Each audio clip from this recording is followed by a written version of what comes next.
حافظ رجب الکرسی لکھتے ہیں کہ جب حضرت علی رضی اللہ عنہ نے مرحب پر ذوالفقار کا وار کیا اور دو حصوں میں تقسیم کر کے زمین پر تڑپتا ہوا چھوڑ دیا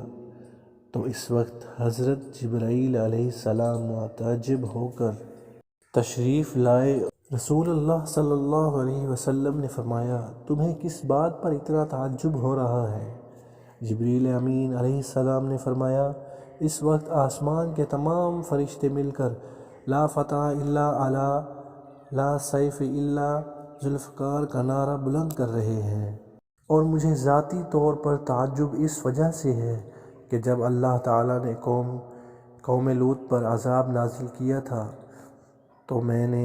اس بدکار قوم کے ساتھ شہر کو زمین سے کاٹ کر اپنے پروں پر اٹھایا اور اس وقت تک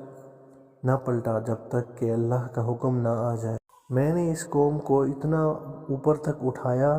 کہ ان کے مرغوں کی آوازیں اور بچوں کے رونے کی صدائیں عرش پر سنی گئی تھیں۔ میں نے انہیں صبح ہونے تک اپنے پروں میں اٹھائے رکھا تھا اور مجھے ان کا بوجھ ذرا برابر بھی محسوس نہ ہوا تھا۔ اور آج جب علی رضی اللہ تعالی عنہ نے اپنی ضرب چلائی اور اللہ نے مجھے حکم دیا کہ تلوار کا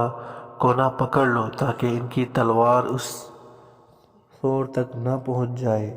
جس نے زمین کے بوجھ کو اٹھا رکھا ہے، تاکہ زمین پلٹنے سے محفوظ رہے۔ چنانچہ میں نے حکم الہی سے علی رضی اللہ تعالی عنہ کی تلوار کو پکڑ لیا اور اس کا وزن مجھے قوم لوط کے شہروں سے بھی زیادہ محسوس ہوا۔ اور عجیب بات یہ ہے کہ اسرافیل اور میکائیل نے بھی علی رضی اللہ تعالی عنہ کے بازو کو ہوا میں پکڑا ہوا تھا۔